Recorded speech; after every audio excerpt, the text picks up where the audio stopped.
ഈശോ മിശിഹായ്ക്ക് സ്തുതിയായിരിക്കട്ടെ. ഈശോയുടെ കുഞ്ഞുമക്കളെ, എല്ലാവരും ഒന്ന് ഉഷാറായിട്ട് വിളികേട്ടെ.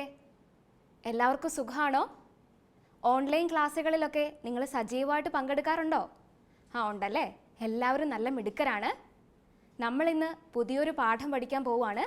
അതിന് മുൻപായിട്ട് നമുക്ക് ഈശോയോടൊന്ന് പ്രാർത്ഥിക്കാം അല്ലേ? എല്ലാവരും എഴുന്നേറ്റ് നിന്ന് കൈകൾ കൂട്ടിപ്പിടിച്ച് കണ്ണുകൾ അടച്ച് നമുക്ക് ഒരുമിച്ച് ഈശോയോട് പ്രാർത്ഥിക്കാം. കാരുണ്യവാനായ ഈശോയെ, കുഞ്ഞുമക്കളായ ഞങ്ങളെ ഓരോരുത്തരെയും അങ്ങയുടെ തിരുസന്നിധിയിലേക്ക് ഞങ്ങൾ സമർപ്പിക്കുന്നു. ഇന്ന് ഞങ്ങൾ പഠിക്കാൻ പോകുന്ന കാര്യങ്ങൾ ഞങ്ങളുടെ ജീവിതത്തിൽ പ്രാവർത്തികമാക്കാനുള്ള കൃപാവരം ഞങ്ങൾക്ക് നൽകി അനുഗ്രഹിക്കണമേ. അങ്ങയുടെ പരിശുദ്ധാത്മാവിനെ അയച്ച് ഞങ്ങളുടെ മനസ്സിനെയും ബുദ്ധിയെയും പ്രകാശിപ്പിക്കണമേ. നിത്യം പിതാവും പുത്രനും പരിശുദ്ധാത്മാവുമായ സർവേശ്വര എന്നേക്കും ആമേൻ. കുഞ്ഞുമക്കളെല്ലാവരും ഇരുന്നേ. നിങ്ങളെല്ലാവരും ഈ ചിത്രത്തിലേക്കൊന്ന് നോക്കിക്കേ. ഇതിൽ നിങ്ങൾ ആരെയാ കാണുന്നത്? എല്ലാവരും ഒന്ന് ഉറക്കെ പറഞ്ഞേ. ഈശോയെയാണ് നിങ്ങൾ കാണുന്നല്ലേ? ഈശോയുടെ ചിത്രത്തിൻ്റെ മുകളിൽ എന്താ എഴുതി വച്ചിരിക്കുന്നത്? ഉറക്കെ പറഞ്ഞേ. ഈശോ നമ്മുടെ രക്ഷകൻ. എല്ലാവരും ഒന്ന് ഉറക്കെ പറഞ്ഞേ. ഈശോ നമ്മുടെ രക്ഷകൻ. ഈശോ നമ്മുടെ എല്ലാം രക്ഷകനാണോ? അതെ അല്ലേ? ഇനി ടീച്ചർ ഒരു കാര്യം ചോദിക്കട്ടെ. ഈശോയെ നമ്മുടെ ജീവിതത്തിൽ നമുക്ക് രക്ഷകനായിട്ട് തന്നത് ആരാണ്? മരിയയ്ക്ക് ഉത്തരം പറയാൻ പറ്റുമോ? മിടുക്കി. ദൈവമാണ് ഈശോയെ നമുക്ക് നമ്മുടെ രക്ഷകനായിട്ട് തന്നതല്ലേ? ഏത് സാഹചര്യത്തിലാണ് ദൈവം നമുക്ക് നമ്മുടെ ജീവിതത്തിലേക്ക് ഈശോയെ രക്ഷകനായിട്ട് തന്നതെന്നറിയാവോ? ടീച്ചർ പറഞ്ഞു തരാം. കഴിഞ്ഞ പാഠങ്ങളിലൊക്കെ നമ്മൾ കണ്ടു അല്ലേ? ആദവും ഹവ്വായും അനുസരണക്കേട് കാണിച്ച് ഏദൻ തോട്ടത്തിൽ നിന്ന് പുറത്തായി. എന്നാൽ അതിനുശേഷം ഏദൻ തോട്ടത്തിൽ നിന്ന് പുറത്തായതിനു ശേഷം ആദത്തിനും ഹവ്വായ്ക്കും എന്താണ് സംഭവിച്ചതെന്ന് നിങ്ങൾക്കറിയാവോ? ടീച്ചർ പറഞ്ഞു തരാം. ഏദൻ തോട്ടത്തിൽ നിന്ന് പുറത്താക്കപ്പെട്ട ആദത്തിനും ഹവ്വായ്ക്കും ഒത്തിരിയേറെ ദുരിതങ്ങൾ അനുഭവിക്കേണ്ടി വന്നു. മുള്ളും മുൾച്ചെടികളും നിറഞ്ഞ മണ്ണിൽ അവർക്ക് ജോലി ചെയ്യേണ്ടതായിട്ട് വന്നു. പിന്നെയോ ഭക്ഷണത്തിന് വേണ്ടിയിട്ട് അവർക്ക് മണ്ണിൽ കഠിനമായിട്ട് അധ്വാനിക്കേണ്ടി വന്നു. ഒപ്പം അവർക്ക് ഒത്തിരിയേറെ വേദനകൾ സഹിക്കേണ്ടി വന്നു. അവർക്ക് ദൈവത്തെ കാണാനും സാധിച്ചില്ല. നമുക്കറിയാം, അവർ ഏദൻ തോട്ടത്തിൽ ദൈവത്തോടൊപ്പം ആയിരിക്കുന്ന അവസരത്തിൽ അവർക്ക് എപ്പോഴും ദൈവത്തെ കാണാൻ വേണ്ടിയിട്ട് സാധിക്കുമായിരുന്നു അല്ലേ? അതോടൊപ്പം അവർക്ക് ആവശ്യമായ ഭക്ഷണമെല്ലാം ഏദൻ തോട്ടത്തിലുണ്ടായിരുന്നു. എന്നാൽ ഏദൻ തോട്ടത്തിൽ നിന്ന് പുറത്തായതിനു ശേഷം അവർക്ക് ഒത്തിരിയേറെ വേദനകൾ അനുഭവിക്കേണ്ടി വന്നു. ഒപ്പം അവർക്ക് ദൈവത്തെ കാണാനും സാധിച്ചില്ല. ഇനി നമുക്ക് ആദവും ഹവ്വായും അനുഭവിച്ച ദുരിതങ്ങൾ ഒരു വീഡിയോയിലൂടെ കണ്ടാലോ? കാണാം അല്ലേ? എല്ലാവരും ശ്രദ്ധിച്ചിരിക്കണം കേട്ടോ. നിങ്ങൾ ആഗ്രഹിച്ചതെല്ലാം ഞാൻ നിങ്ങൾക്ക് വേണ്ടി ഈ തോട്ടത്തിൽ സൃഷ്ടിച്ചു. നിങ്ങൾക്ക് ഒരു കൽപ്പന മാത്രമേ ഞാൻ തന്നിരുന്നുള്ളൂ. എന്നാൽ നിങ്ങൾ എന്നോട് അനുസരണക്കേട് കാണിച്ചു. നിങ്ങൾ ഇരുവരും എന്റെ കൽപ്പന ലംഘിച്ചു. ഞങ്ങളോട് ക്ഷമിക്കണം പിതാവേ. ഞങ്ങൾ ഇനി ഒരിക്കലും തെറ്റ് ചെയ്യില്ല. ഞങ്ങൾക്ക് അവസാനമായി ഒരു അവസരം കൂടി തരണം. ഞങ്ങൾക്ക് പ്രത്യാഘാതങ്ങളെക്കുറിച്ച് അറിയില്ലായിരുന്നു. ഒരു സാധാരണ മരമാണെന്നാണ് ഞങ്ങൾ കരുതിയത്. തെറ്റ് എന്റേതല്ല. പാമ്പാണ് ഞങ്ങളെ ആശയക്കുഴപ്പത്തിലാക്കിയത്. സർപ്പത്തിന് തക്കതായ ശിക്ഷ നൽകപ്പെടും. അതുപോലെ തന്നെ എന്നോട് അനുസരണക്കേട് കാണിച്ചതിന്റെ ഫലം നിങ്ങളും അനുഭവിക്കേണ്ടി വരും. എന്റെ ഒരേ ഒരു കൽപ്പന നിങ്ങൾ അനുസരിക്കാതിരുന്നത് എന്തുകൊണ്ടാണ്? നിങ്ങൾക്ക് ആവശ്യമുള്ളതെല്ലാം ഈ തോട്ടത്തിലുണ്ടായിരുന്നു. ഇപ്പോൾ അറിവിന്റെ വൃക്ഷത്തിന്റെ കനി നിങ്ങൾ ഭക്ഷിച്ചതുകൊണ്ട് ഈ ഏദൻ തോട്ടത്തിൽ നിങ്ങൾക്കിനി സ്ഥാനമുണ്ടാവുകയില്ല. ശരിയെന്താണെന്നും തെറ്റെന്താണെന്നും ഇനി നിങ്ങൾ മനസ്സിലാക്കും.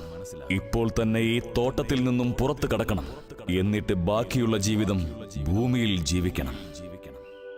ഭൂമിയിൽ ചെന്നാൽ ഞങ്ങൾ എന്ത് ചെയ്യും ദൈവമേ? കഠിനമായി അധ്വാനിച്ച് വിയർപ്പൊഴുക്കി ഭൂമിയിൽ ആഹാരത്തിനുള്ള വക കണ്ടെത്തണം. അവിടെ വേദനകളും ദുഃഖങ്ങളും നിങ്ങൾക്കുണ്ടായിരിക്കും. അങ്ങനെ അവസാനം ഒരു ദിനം നിങ്ങൾ മരണത്തിനിരയാകും. ഇതാണ് നിങ്ങൾക്കുള്ള ശിക്ഷ. ഇപ്പോൾ തന്നെ പോകൂ. ആദാമും ഹവ്വയും ദൈവത്തോട് അനുസരണക്കേട് കാണിച്ചു. ദൈവം അവരെ ഏദൻ തോട്ടത്തിൽ നിന്നും പുറത്താക്കി. ഭക്ഷണത്തിന് വകയുണ്ടാക്കാൻ അവർ കഠിനമായി അധ്വാനിച്ചു. അവർക്ക് താമസിക്കാൻ ഒരു വീടുണ്ടാക്കി. അധികം താമസിയാതെ അവർ മരിക്കുന്നതായിരിക്കും. വീഡിയോ എല്ലാവരും കണ്ടില്ലേ? അതിൽ നമ്മൾ ആദവും ഹവ്വായും അനുഭവിച്ച ദുരിതങ്ങളൊക്കെ കണ്ടു. നിങ്ങളൊന്ന് ആലോചിച്ച് നോക്കിക്കേ. നിങ്ങളൊരു തെറ്റ് ചെയ്ത് നിങ്ങളുടെ വീട്ടിൽ നിന്ന് പുറത്താക്കപ്പെടുന്ന ഒരവസ്ഥ നിങ്ങൾക്ക് വിഷമാവോ? എല്ലാവർക്കും ഒത്തിരി വിഷമാവും അല്ലേ? പപ്പയും അമ്മയും കാണാതിരുന്ന എല്ലാവർക്കും വിഷമാവൂലേ? ആവശ്യത്തിന് ഭക്ഷണം കിട്ടാതിരുന്നാലോ? അങ്ങനെ പപ്പയും അമ്മയും കാണാതെ ഭക്ഷണം കഴിക്കാതെ നമ്മൾ ഒത്തിരി വിഷമത്തിലായി പോവല്ലേ? ഇതുപോലെ തന്നെയാണ് ആദവും ഹവ്വായും ഏദൻ തോട്ടത്തിൽ നിന്ന് പുറത്തായതിനു ശേഷം ദൈവത്തെ കാണാൻ സാധിക്കാതെ, ആവശ്യത്തിന് ഭക്ഷണം ലഭിക്കാതെ അവർക്ക് ഒത്തിരിയേറെ വേദനകൾ സഹിക്കേണ്ടി വന്നു. ഒത്തിരിയേറെ ദൈവത്തെ കാണാതെ അവർ വിഷമിച്ചു പോയല്ലേ? എന്നാൽ ആദത്തിൻ്റെയും ഹവ്വായുടെയും കഷ്ടതകളും ക്ലേശങ്ങളും കണ്ട് ദൈവത്തിന് അവരോട് കരുണ തോന്നി. ദൈവം അവരെ ഒരിക്കലും ഉപേക്ഷിച്ചില്ല. ദൈവം നമ്മളെല്ലാവരെയും ഒത്തിരി സ്നേഹിക്കുന്നുണ്ടല്ലേ? ദൈവത്തിന് നമ്മളോടെല്ലാം, മനുഷ്യരോടെല്ലാം പ്രത്യേക കരുണയും സ്നേഹവുമുണ്ട്. അതുകൊണ്ട് ദൈവം ആദത്തിനും ഹവ്വായ്ക്കും ഒരു രക്ഷ വാഗ്ദാനം ചെയ്തു. നമ്മൾ കഴിഞ്ഞ പാഠങ്ങളിലൊക്കെ കണ്ടു നമ്മുടെ ദൈവം എങ്ങനെയുള്ള ദൈവമാണെന്നാണ് നമ്മൾ കഴിഞ്ഞ പാഠത്തിൽ കണ്ടത്. ജോസഫിന് ഉത്തരം പറയാൻ പറ്റുമോ? ആ മിടുക്കൻ. നമ്മൾ കഴിഞ്ഞ പാഠത്തിൽ കണ്ടു നമ്മുടെ ദൈവം അന്വേഷിച്ചു വരുന്ന ദൈവമാണ് നമ്മൾ കഴിഞ്ഞ പാഠത്തിൽ കണ്ടു അല്ലേ? അതുകൊണ്ട് ദൈവത്തിന് മനുഷ്യരോട് പ്രത്യേക സ്നേഹവും കരുണയുമാണുള്ളത്. അതുകൊണ്ട് ദൈവത്തിന് മനുഷ്യരെ ഒരിക്കലും ഉപേക്ഷിക്കാൻ സാധിക്കില്ല.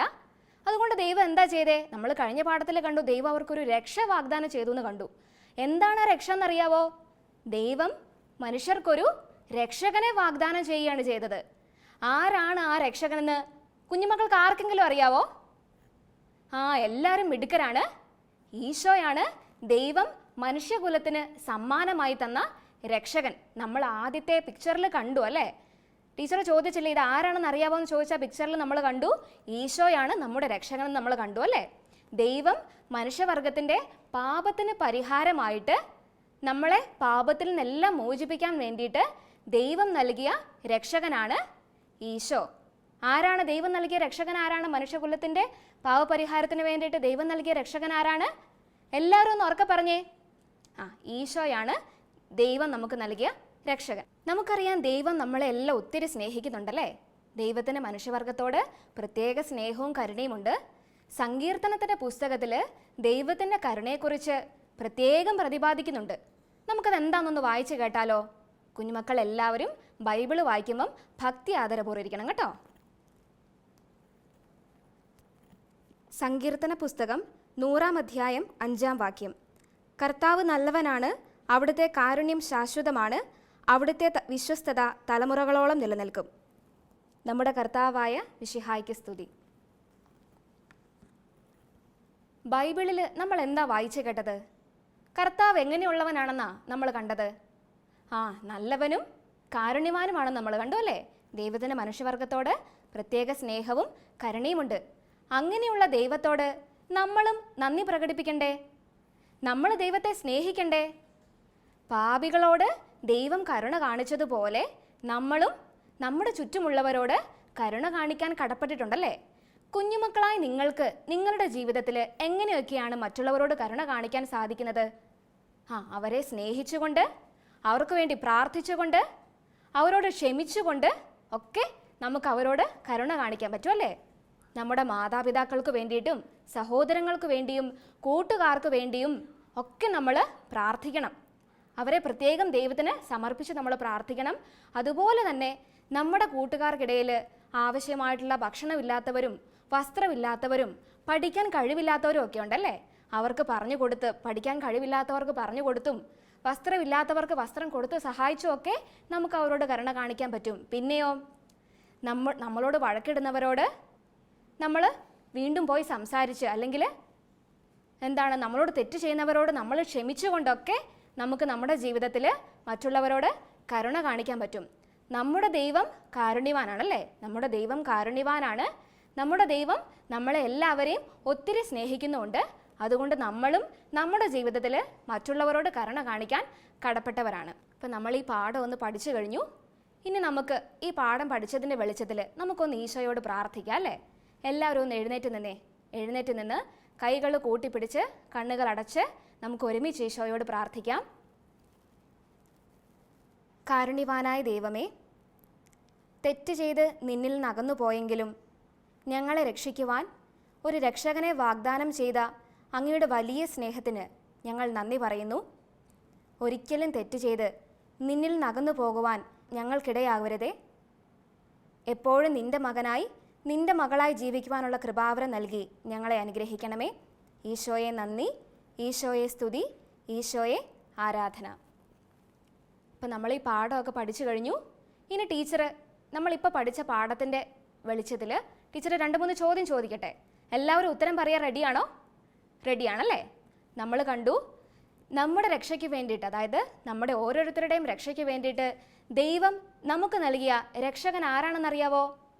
എല്ലാവരും ഒന്ന് ഉഷാറായിട്ട് ഉത്തരം പറഞ്ഞേ, ഉറക്കെ പറഞ്ഞേ. ഈശോയാണ് നമ്മുടെ ഓരോരുത്തരുടെയും രക്ഷയ്ക്ക് വേണ്ടിയിട്ട് ദൈവം നൽകിയ രക്ഷകനാണ് ഈശോ. ആരാണ്? ഈശോ.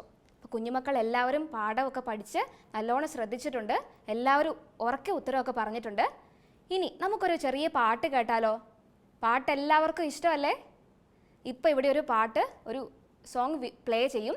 അപ്പോൾ നിങ്ങൾ അതിനൊപ്പം പാടണം കേട്ടോ.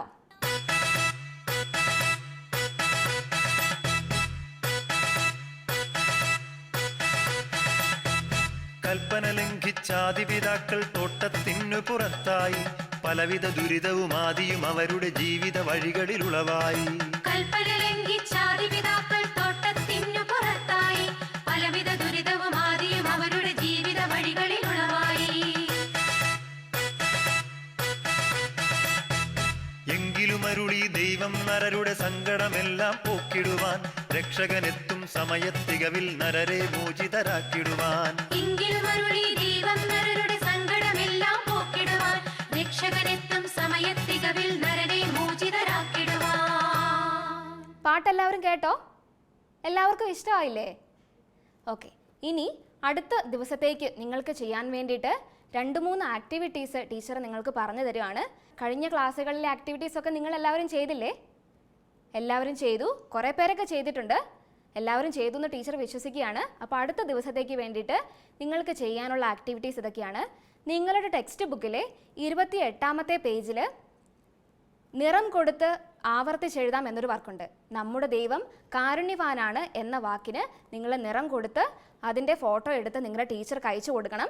അതുപോലെ തന്നെ ടെക്സ്റ്റ് ബുക്കിലെ 29-ാമത്തെ പേജിൽ പദപ്പെട്ടിയിൽ നിന്ന് എടുത്തെഴുതി പദചക്രം പൂർത്തിയാക്കുക എന്നൊരു ആക്ടിവിറ്റിയും കൂടെയുണ്ട്. ദൈവം കാരുണ്യവാനാണ്, ദൈവം സ്നേഹമുള്ളവനാണ്, ദൈവം ക്ഷമിക്കുന്നവനാണ്. ഇങ്ങനെ ദൈവത്തിൻ്റെ കുറേ പ്രത്യേകതകൾ പറഞ്ഞിട്ടുള്ള ഒരു പദചക്രം പൂർത്തിയാക്കാൻ വേണ്ടിയിട്ടാണ്. അതും നിങ്ങൾ എല്ലാവരും ചെയ്യണം.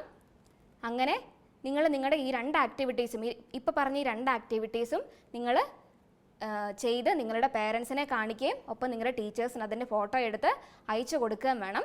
ദൈവം കുഞ്ഞുമക്കളെ ഓരോരുത്തരെയും ദൈവത്തിന് സ്വന്തമായി വളരാനുള്ള കൃപാവരം നൽകി അനുഗ്രഹിക്കട്ടെ എന്ന് പ്രാർത്ഥിക്കുന്നു.